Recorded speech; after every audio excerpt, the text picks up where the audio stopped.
students, as usual, I'm Divine. It's good to always come your way. Today we are looking at integrated science, strand, systems, substrand, ecosystem. Now when we talk about ecosystem, we want to refer to living organisms and then their place of stay. Or living organisms and then where they are comfortable at dwelling. And so we will have to first of all look at what habitat is. Now when we refer to habitat, we want to refer to a place where living organisms live and how they survive in the environment in which they live. Every living organism is entitled to a place of stay, a place of their abode, and a place that will give them the warmth in order to have a suitable environment.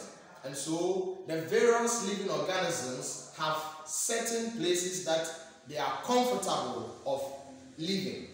And so we're going to look at the three habitats and then look at the various kinds of organisms that live within these places. First of all, we are going to look at water habitat. Alright, now when we talk about water habitat, we refer to the natural home of living organisms in water. Some water habitats include the sea, rivers, ponds, streams, lakes, and lagoons. Some examples of animals that live within these places are fishes of all kinds, dolphins, crabs, turtles, octopus, and whale. Now we can also have examples of plants that also live in water. We can talk of water lily and then sunflower. Of course, you might have other examples to this. Now this is what we refer to as water habitat. So that is it for water habitat. We are going to look at the next one, which is land habitat. Alright, so with respect to land habitat, we are referring to the natural home of organisms that live on land. Now, examples of some of these organisms that live on land include human beings, elephants, goats, lions, and so on and so forth. Now, majority of plants grow on the land, only a few that grow in water. So this speaks of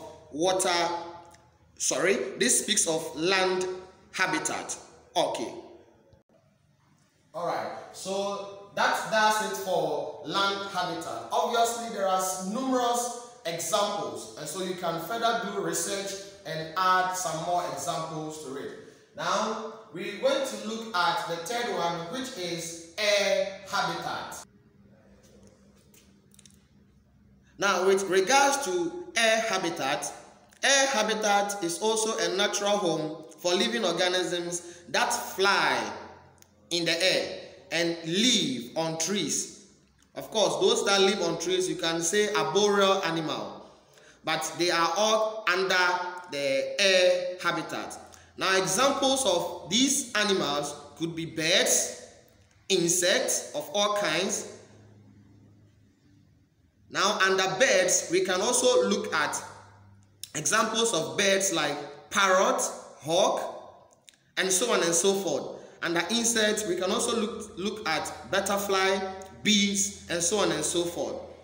Alright, though plants cannot grow in the air, there are few plants that grow on trees. Examples of such plants are climbing and creeping plants.